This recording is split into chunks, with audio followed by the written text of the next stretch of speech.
This is Jesus speaking. Then Jesus said to the crowds and to his disciples, "The teachers of the law and the Pharisees sit on Moses' seat. So practice what they teach you, but don't follow their example, because they don't practice what they preach. They crush people with impossible religious demands, but they don't lift a finger to help. Everything they do is for show. Wear extra-wide prayer boxes and long tassels to be seen. Love the seats of honor at banquets and synagogues. They love the greetings of respect and to be called rabbi. But you don't let anyone call you rabbi, for you have only one teacher, and all of you are equal as brothers and sisters. And don't address anyone here on earth as father, for only God in heaven is your Father.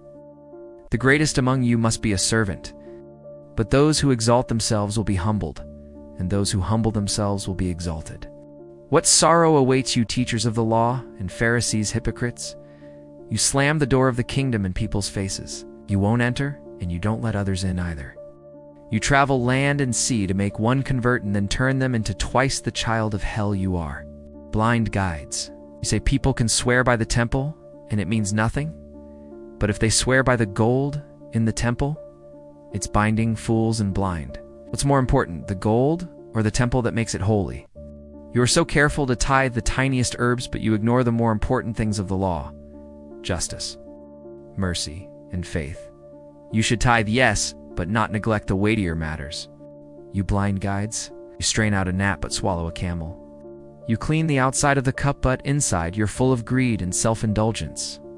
First clean the inside, and then the outside will be clean too. You're like whitewashed tombs, beautiful on the outside, but filled with dead bones and impurity. Outwardly, you look righteous, but inwardly, your hearts are full of hypocrisy and lawlessness. You say, if we lived back then, we wouldn't have killed the prophets. But you're the very ones building monuments to them, while plotting violence in your own hearts. You testify against yourselves. You are the descendants of those who murdered God's messengers. Go ahead and finish what your ancestors started. Snakes, sons of vipers, how will you escape the judgment of hell? I'm sending you prophets and wise teachers. But you'll reject them too. Some you'll kill, others you'll beat in your synagogues, or hunt from town to town. And so, upon you will come the punishment for all the righteous blood spilled on the earth from Abel to Zechariah, whom you murdered between the sanctuary and the altar. I tell you the truth, all this judgment will fall on this generation. Jesus didn't hate these men, he grieved for them. He grieves for all who love appearance more than truth, power more than justice, tradition more than God. Those who exalt themselves will be humbled, and those who humble themselves will be exalted.